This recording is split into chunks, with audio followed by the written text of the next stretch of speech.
Hi guys, good morning everyone. This is all about Lola Helen. Ayan guys, nagluto tayo ng ginisang munggo sa margarine. And then, ilagyan natin ng Jollibee.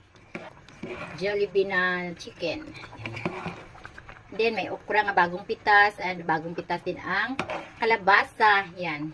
And Jollibee chicken wings. And then, masarap yan guys. Ilalagyan natin din ng bagong pitas na malunggay. Oh, yummy. Sarap sa. Sabawan natin guys para masarap maghigop ng sabaw. So ito ang ating malunggay na hugasan. Naging strainer natin. So isawag na natin. Yes. Yummy. Sarap. Yan. Matagal na kasi guys na hindi nakapagluto si All About Lola Helen ng munggo. So ayan. Yummy. Yummy.